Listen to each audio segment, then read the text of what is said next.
boa noite a todos, sejam bem-vindos. É uma alegria para mim estar com vocês mais este domingo para refletirmos juntos sobre esta lição que Emmanuel nos traz esta noite sobre diversidade.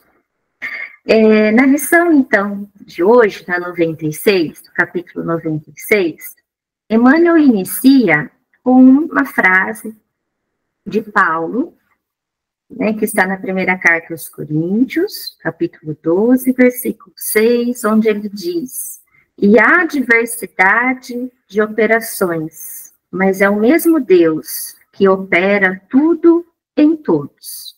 Então, essa é a frase inicial da nossa lição de hoje.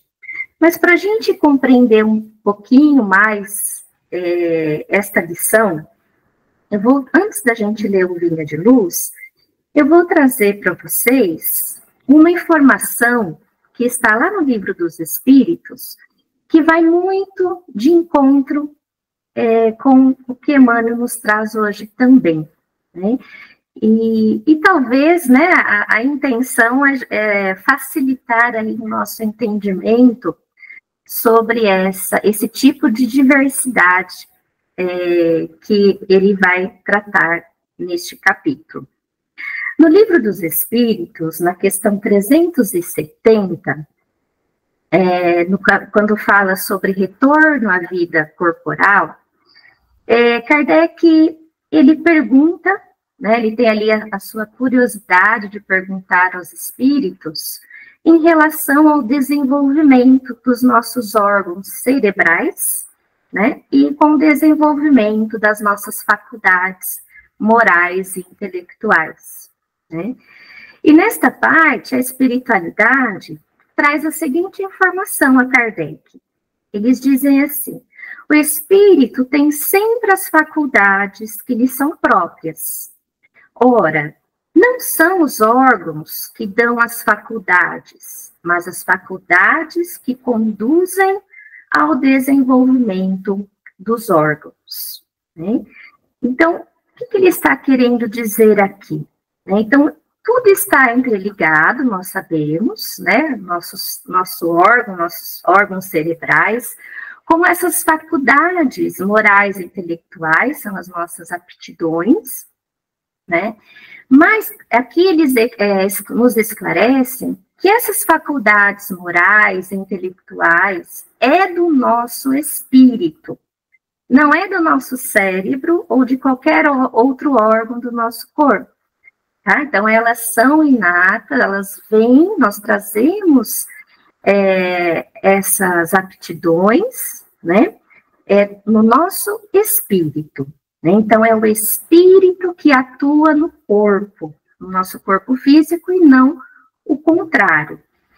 E então, na sequência, né, a última citação aqui que eu quero trazer para vocês, na 370A, Kardec pergunta: assim sendo, a diversidade das aptidões do homem provém unicamente do estado do espírito? E eles falam que unicamente não é a exatidão do fato. As qualidades do espírito, que pode ser mais ou menos avançado, são o princípio, mas é preciso ter em conta a influência da matéria que entrava o exercício dessas faculdades, né? Então, vejam que, né, então vamos tentar trazer aqui mais assim para a nossa linguagem, né, uma linguagem assim mais fácil. Então, o nosso espírito, ele tem toda a trajetória dele, né, de várias existências, não sabemos quando fomos criados, né, mas trazemos uma trajetória e uma bagagem de várias existências.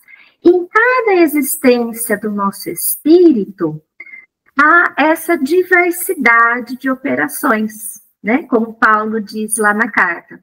Ou seja, em cada situação, em cada vida que nós tivermos aqui como encarnados, nosso espírito vai trazer o que ele já sabe, o que ele já aprendeu, que ele tem de conhecimento, de talento, de habilidade, né, essas qualidades, aptidões, mas tudo vai depender, né, vamos dizer assim, da missão ou dos encargos que nós temos que realizar em determinada existência.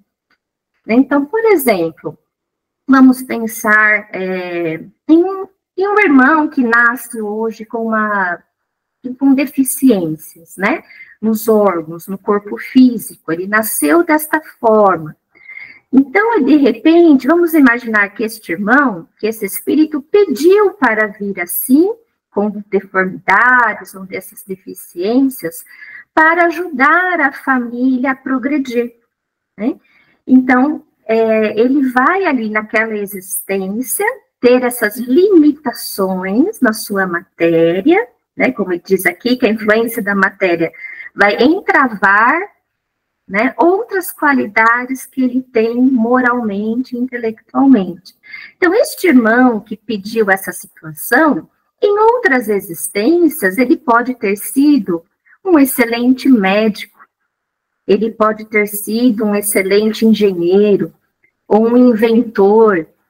Então, ele tem várias aptidões já em seu espírito, ele já tem essa diversidade de talentos que ele traz com ele, mas nessa determinada existência, elas vão ficar, vamos dizer assim, meio que camufladas, né? Vão ficar ali adormecidas, porque nessa existência ele precisa ajudar esta família em uma outra situação, né? A desenvolver a paciência, a tolerância, o respeito, né? Então, assim, vai trazer outras... ele vai precisar, né, desenvolver, então, outro lado, para ajudar também os outros da família que também estão nessa mesma jornada, tá? Então, é só um exemplo para a gente entender. Então, cada existência nossa, nós trazemos, nós estamos para desenvolver e aprender faculdades, né, intelectuais, né, conhecimentos novos, aplicar o que nós já trazemos de conhecimento anterior, né, e ao mesmo tempo, desenvolver as nossas faculdades morais, né? Então, desenvolver ali as nossas virtudes, praticar mais virtudes, e tentar, então, diminuir as nossas imperfeições e os nossos vícios. Então, olha como, né, os planos reencarnatórios, olha como a misericórdia divina é muito maravilhosa para nós. Então, a gente pode dizer que o nosso espírito é um mundo, um universo de diversidade. Hoje nós não lembramos dessas aptidões que nós já aprendemos, elas, como eu disse, né, elas estão ali no momento adormecidas. Por quê? Porque nesta existência nós precisamos desenvolver outras diferentes, que aquelas outras, né, ficaram ali, vamos dizer assim, lá no cantinho do nosso espírito, guardadinhas, porque elas não vão ser necessárias neste momento. Então, voltando aqui para o nosso Vinha de Luz, então, relendo esta frase de Paulo, então, há diversidade de operações, mas é o mesmo Deus que opera tudo em todos.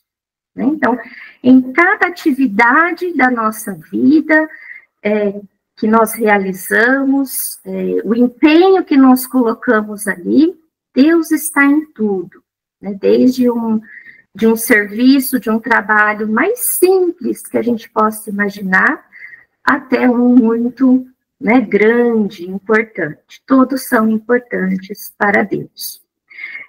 Vamos voltar, vamos ver então aqui no nosso livro, no Vinha de Luz, o que Emmanuel traz a respeito disso. Ele começa dizendo assim: sem luz espiritual no caminho, reduz-se a experiência humana a complicado acervo de acontecimentos sem sentido. Né? Então, aqui é vamos dizer, uma cadeia assim, de consequências, né? Então, se nós não temos uma luz espiritual, a nossa caminhada aqui na Terra não tem sentido. Então, é aquela coisa que fala assim, nossa, eu vivo para trabalhar, para pagar conta, para dormir, acordar no outro dia e fazer tudo isso de novo. Não tem sentido. A nossa vida, né, não tem sentido. Então, sem essa luz espiritual, sem esse entendimento das coisas do espírito, a nossa experiência terrena, né, não faz sentido para nós. Distantes da compreensão legítima, os corações fracos interpretam a vida por mera penitência expiatória, enquanto os cérebros fortes observam na luta planetária desordenada aventura. Emmanuel traz para a gente dois tipos de pessoas, né? Dois tipos, vamos dizer assim, de espíritos. Os de coração fraco e os de cérebros fortes, né? O que a gente pode entender por isso? Os de corações fracos são aqueles, como ele diz aqui, tudo é penitência. Né? Então, passa a existência toda aqui na Terra, a oportunidade da encarnação, passa reclamando, acreditam que tudo, a vida é só sofrimento. Só vim aqui para sofrer, tudo é dor, tudo é aflição, tudo é angústia, então Deus está me castigando porque eu tenho que sofrer. Tá? Então, esses são os corações fracos. E os cérebros fortes, como ele diz, eles acham que a vida aqui na Terra é uma aventura, é um passeio. Né? Falar, às vezes não tem nada além disso, né? Então, aquelas pessoas, vamos dizer assim, que tudo é o acaso. O destino, a vida vai levando, vamos levando a vida, o que acontecer vai acontecer, e fica aquela coisa desordenada, né? Desconectada. Então, geralmente as pessoas são os materialistas no extremo. Então, aqui a gente tem dois extremos, né? Os materialistas, pensando só nessa condição, né? Vamos curtir a vida, tá tudo certo, usufruir do que a gente tem aqui. E do outro lado, aquelas pessoas que só acham que a vida é um eterno sofrimento, eterno sofrer. Emmanuel traz uma informação importante para nós. A peregrinação terrena, todavia, é curso preparatório para a vida mais completa. Né? Então, não é nem um lado e nem o outro. É algo mais completo. É o lado material, que nós temos que viver aqui, quando encarnados, mas, ao mesmo tempo, desenvolver e olhar, cuidar do lado espiritual, da nossa vida espiritual. Cada espírito exercita-se no campo que lhe é próprio, dilatando a celeste herança de que é portador. Então, a celeste herança. Então, vai lá, voltando na frase de Paulo, né? É o mesmo Deus que opera em tudo, em todos, né? Em tudo e em todos. Então, essa herança celeste é a herança de Deus. A força divina está operando em todas as inteligências e superintendendo todos os trabalhos. Então, cada existência, né, voltando lá ao que eu falei no início, cada existência nós exercemos diferentes tarefas, estamos inseridos numa diferente cultura, falando uma língua diferente, um idioma diferente, que já tivemos em outras existências, estamos atuando em áreas diferentes, então, mas não importa quais sejam elas, né? O que importa é Deus está presente em todos, né? em todos nós, independente dessas tarefas que temos. Ele continua, é indispensável, portanto, guardarmos muito senso da obra evolutiva, que preside aos fenômenos do universo. Não existem milagres de construção repentina no plano do espírito, como é impossível improvisar, de momento para outro, qualquer edificação de valor na zona da matéria. Então, olha que é uma informação importante também para nós. Por quê? Então, hoje fala assim, temos que ter essa visão mais completa, construir, né, desenvolver as virtudes, aprender com Jesus, com o Evangelho, com as mensagens dele, mas isso não é do dia para a noite, né? Então, ele já reforça aqui para a gente, que é como que essas mudanças, né, do nosso espírito, essa construção espiritual, essa luz que nós estamos construindo no nosso espírito, ela é gradual. Ele compara como se a gente fosse construir uma casa. Então, quando a gente decide, eu vou construir uma casa, então, a gente não sabe que não é do dia para a noite que esta casa ficará pronta. Pode demorar meses, pode até passar anos, até que esta casa, de um terreno vazio, né, se torne uma casa edificada. É um processo também, é aos poucos. O serviço de iluminação da mente, com a elevação dos sentimentos e raciocínios, demanda tempo, esforço, paciência e perseverança. Só essas 4 coisas, né? Tempo, esforço, paciência e perseverança. Tempo nós temos a eternidade, né? Mas não é porque temos a eternidade que vamos deixar, né? Vamos desperdiçar a chance que hoje, estando aqui no planeta Terra, temos de nos esforçar mais, de sermos mais pacientes e mais perseverantes nessas nossas conquistas, né? Adquirindo conhecimento pelo estudo e colocando em prática na nossa vida, no nosso dia a dia. Daí a multiplicidade de caracteres a se aprimorarem na oficina da vida humana. E por isso mesmo, a organização de classes, padrões e esferas em número infinito, obedecendo aos superiores desígnios do Pai. É necessário, pois, que os discípulos da revelação nova, com o cristianismo redivivo, aprendam a valorizar a oportunidade do serviço de cada dia. Olha que lindo, né? Então, temos que aprender a valorizar a oportunidade do serviço de cada dia, não é só da vida toda, do ano todo, não, cada dia nosso aqui na Terra. Agora que vem a parte mais difícil, né, mais desafiadora, vamos dizer assim, né, desafiadora. Sem inquietudes, sem aflições.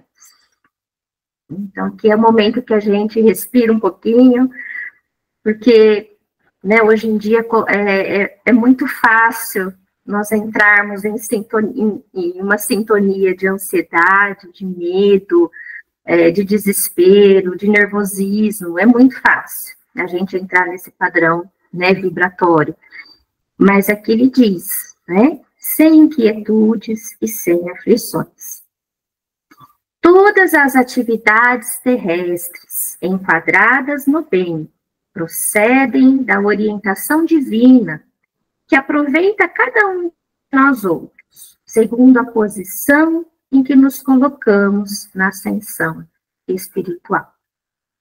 Toda tarefa respeitável e edificante é de origem celeste, ou seja, vem de Deus. Deus está presente nesta tarefa, mesmo que a gente ache que ela é insignificante, né? Às vezes nós vemos esta determinada tarefa insignificante, mas para outro irmão, para outras pessoas, é algo grandioso, é algo que vai modificar a vida de alguém. Então, vamos lembrar disso. Cada homem e cada mulher podem funcionar em campos diferentes. Olha que interessante, né? Que aqui Emmanuel já coloca a diferença, né? Pensando aqui no sexo masculino e feminino, lembrando, né? Da época que chegou essas mensagens. Então, hoje nós já temos essa diversidade, né? De tarefas que a mulher pode fazer. Né? Tempos atrás, as mulheres não trabalhavam, não podiam ter uma profissão, podiam ir para a faculdade. Existem muitos países que ainda são assim até hoje, então, que é uma água cultural, é uma lei ali, mas olha o quanto nós já avançamos nessa parte, né? No caso dos direitos, né, do homem, da mulher, em escolher a profissão que queira atuar, né? Então, ele diz, cada homem e cada mulher podem funcionar em campos diferentes. No entanto, em circunstância alguma, deveremos esquecer a indiscutível afirmação de Paulo, quando assevera que há diversidade de operações, mas é o mesmo Deus que opera tudo em todos. Então, ele encerra a mensagem deste capítulo, voltando à frase de Paulo, lá do início. Né? Então, para a gente lembrar, né, para a gente consolidar bem esta informação, que somos, né, seres com muitas aptidões, muitas faculdades, muitas vezes nós não acreditamos em nós mesmos, nós achamos que nós não temos capacidade de realizar tal coisa, de fazer algo, né? Nós, às vezes, nos sentimos, assim, desafiados, né? Nossa, mas eu não vou conseguir fazer isso, né?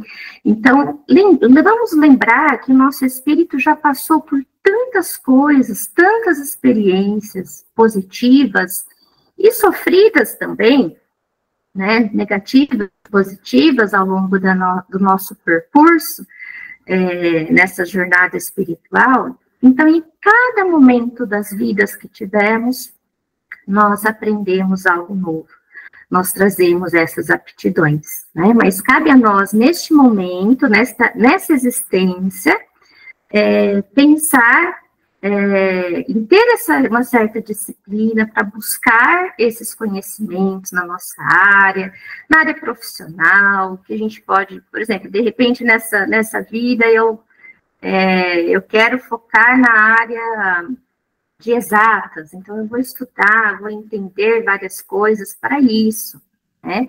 E às vezes outros conhecimentos meus já estavam ali adormecidos, e quando a gente começa a estudar uma coisa que a gente acha que é nova, desperta algo. Poxa, parece que, né, estou com uma facilidade de entender esse assunto. Então, está tudo guardado lá no nosso espírito, essa diversidade de conhecimento. Mas que, ao mesmo tempo, né, em paralelo, nós não podemos deixar de buscar esta ascensão espiritual. Né? Como ele diz, com esforço, com paciência, com perseverança, entender sobre, né, as leis divinas, nos conhecer, né, como espíritos, o que eu preciso hoje fazer para me melhorar, um pouquinho que eu possa fazer para me melhorar. Então, Deus está em todos e em tudo que nós fizermos, né, tanto na nossa área profissional, no campo profissional, quanto na nossa vida, no sentido, né, do nosso dia a dia, de lidar com a família, de lidar com as pessoas, fora de um ambiente de trabalho, por exemplo. E eu gostaria de finalizar, então, o nosso estudo desta noite, com algumas reflexões de outro livro, que é trazido pelo José Carlos de Luca, no livro Jardim da Minha Vida. E nesse livro existe um capítulo que se chama Nossas Pegadas. E é muito bonito, eu não vou ler o capítulo todo, tá? Eu selecionei algumas partes para finalizar esta reflexão para a nossa vida, né, sobre a diversidade. O De Luca fala, primeiramente, sobre uma frase de São Francisco de Assis, que ele diz: coloque o evangelho em prática no dia a dia, se necessário, use palavras. Então, vamos lá para a nossa mensagem final. Viver o evangelho em nosso cotidiano é o convite que São Francisco nos faz. Não ser um cristão teórico, que conhece o evangelho, mas não se esforça para vivê-lo. Não ser um cristão que vive apenas de ritualismos e que não consegue enxergar que seu lar, seu trabalho, a natureza, as pessoas à sua volta, os animais e a sua própria pessoa são templos vivos de Deus. E que o mais belo e genuíno culto que se pode prestar ao Criador é amar a sua criação. Colocar o evangelho em prática é colocar o amor em ação. Amar como a pessoa gostaria de ser amada. Perguntemos a um faminto como ele gostaria de ser amado. Ele certamente dirá que através de um prato de comida.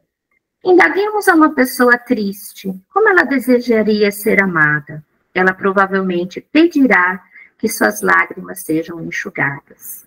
Pensemos na pessoa aprisionada em culpas e ela nos dirá com certeza que gostaria de ser perdoada para voltar a viver em paz. E vejamos a nós mesmos também, examinando as carências que nos judiam e fazendo algo em nosso socorro. Para esses casos, talvez não precisássemos usar nenhuma palavra para amar os necessitados, nenhum sermão, apenas atitudes. Jesus falou muito, pouco, quando estava socorrendo as pessoas, mas não lhe faltaram gestos concretos, demonstrando que as amava acima de qualquer coisa. O Evangelho para nós não pode ser apenas um livro religioso, é um modo feliz de viver. Creio que todos nós ainda sentimos distantes das pegadas de Jesus, mas não podemos aguardar o dia em que nos tornaremos um São Francisco, para que a nossa religiosidade esteja mais inserida no cotidiano da nossa existência. Comecemos a agir com bondade, e certamente esta mesma bondade entrará aos poucos em nosso coração. Praticando a gentileza, nos tornaremos paulatinamente mais gentis. Fazendo a caridade, pouco a pouco, nos tornaremos pessoas caridosas.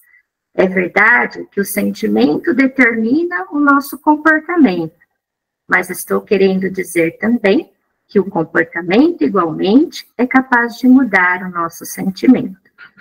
A bondade que praticamos é capaz de mudar os nossos corações frios e endurecidos, mudar as pegadas da nossa vida. Faremos agora com as palavras para que o amor entre em ação, iluminando o jardim da nossa vida. Então, essa reflexão, né, que eu achei assim, muito bonita, sobre as nossas pegadas, né? Então, quais as atitudes mesmo que nós estamos tendo no nosso dia a dia? Estão coerentes, né, com o que o Evangelho nos ensina? Então, que fica essa reflexão para todos nós, né? Essa diversidade que nós temos, a diversidade também em oportunidades, né? Não só a diversidade das nossas aptidões, das nossas faculdades, mas olha a diversidade que Deus nos dá a cada dia da nossa vida, né? De fazer algo novo, de realizar uma tarefa, de ajudar alguém, de praticar o bem. Que a gente possa, então, dentro dessa diversidade, né, ter esses olhos, né, mais amorosos, buscando sempre, né, fazer, então, o que Jesus nos ensinou. Muito obrigada a todos, né, pela atenção, e vamos passar agora para a parte final do nosso encontro, que é a parte da vibração. Eu convido a todos a fecharem os olhos, se vocês, né, se sentirem confortáveis, sentar confortavelmente.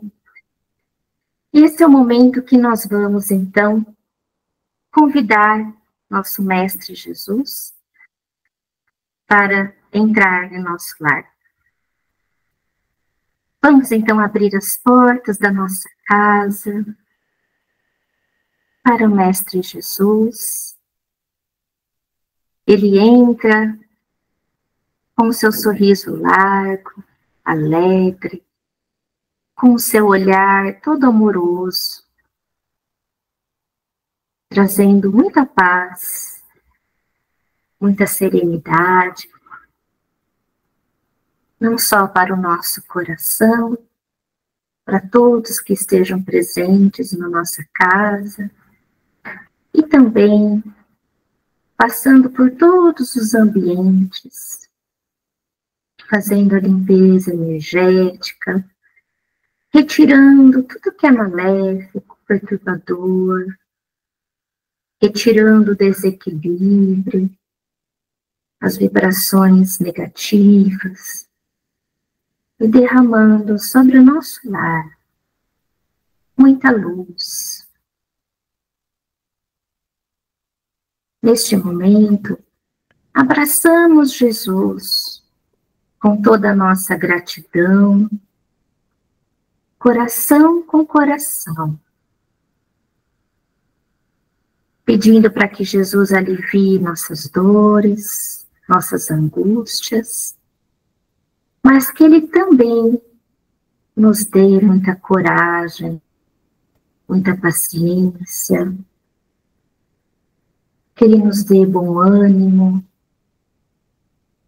para viver uma vida mais leve, para resolvermos nossos problemas, para encarar as dificuldades com mais fé e mais esperança. Neste momento, juntos com o nosso Mestre, nós vamos expandir esta luz para todos os cantos do nosso planeta, para todos os continentes, as nações, países, principalmente, Senhor, para aqueles em guerra, desavenças, aqueles países, aqueles povos que sofrem. Derrame, Senhor, no coração de seus governantes, de todos os governantes, as autoridades, a tua luz de compaixão, de amor, de justiça. Nós também expandimos esta luz a todos os hospitais, clínicas, a todos os médicos, enfermeiros, todos os pacientes, acompanhantes que estão nos hospitais, cada um com as suas dificuldades, com seu sofrimento, que eles possam, Pai, ser fortalecidos, possam ser visitados, amparados por Ti. Também pedimos por nossos irmãos que moram nas ruas, que não têm um abrigo, que não têm onde comer, o que vestir. Que pessoas caridosas possam cruzar seus caminhos e ajudá-los de alguma maneira, e que eles possam, Pai, confiar em Ti e vencer essa situação.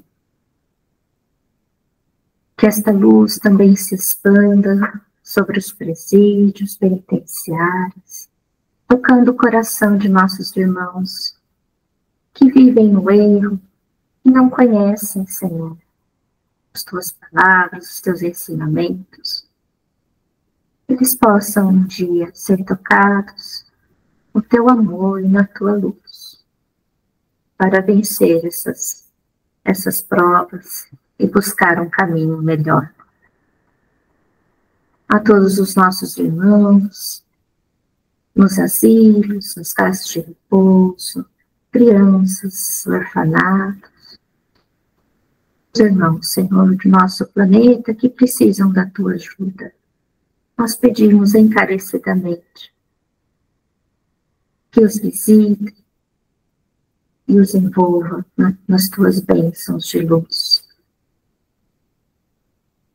E despedindo então de nosso Mestre Jesus, agradecendo a visita, agradecendo esta oportunidade de aprendizado, pedindo a Deus também que nos dê uma semana com muito trabalho, com muita luz, com muita saúde, e que possamos cada vez mais sermos fortes, sermos caridosos, buscarmos o caminho correto que nos levam a Deus.